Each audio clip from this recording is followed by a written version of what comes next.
વાત કરીએ સુરતના સરથાણા વિસ્તારમાં આવેલા મનપા સંચાલિત નેચર પાર્કમાં ઉત્તરાયણના તહેવાર દરમિયાન 2 દિવસ લોકોનો ભારે ધસારો જોવા મળ્યો હતો। 2 દિવસમાં 32,000થી વધુ મુલાકાતીઓ આવ્યા હતા અને 9 લાખથી વધુની આવક થઈ હતી।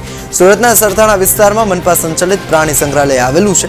આ નેચર પાર્કમાં ઉત્તરાયણ તહેવાર દરમિયાન 14 અને 15 જાન્યુઆરીએ મુલાકાતીઓનો ભારે ધસારો જોવા મળ્યો હતો, જેમાં ઉત્તરાયણના દિવસે 23,960 મુલાકાતીઓ આવ્યા અને ₹6,86,330ની આવક થઈ હતી, જ્યારે 15 જાન્યુઆરીના રોજ 8,797 મુલાકાતીઓ આવ્યા અને ₹2,36,440ની આવક થઈ હતી।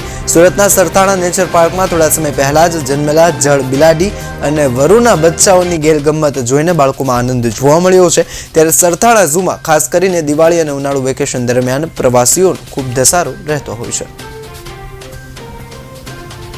જો ટોટલ મુલાકાતની સંખ્યા જોઈએ તો આ વર્ષે 2 દિવસમાં 33,075 મુલાકાતીઓ આવેલા હતા અને એની પ્રવેશ ટિકિટની આવક પેટે ₹9,30,000 જેટલી કોર્પોરેશનની આવક થયેલી છે। કમ્પેરેટિવલી લાસ્ટ યર જે આ 2 દિવસનું વિઝિટર જોઈએ આપણે તો 25,600 જેટલા મુલાકાતી આવ્યા હતા અને ગયા વર્ષે 7,36,000ની 2 દિવસમાં આવક થઈ હતી।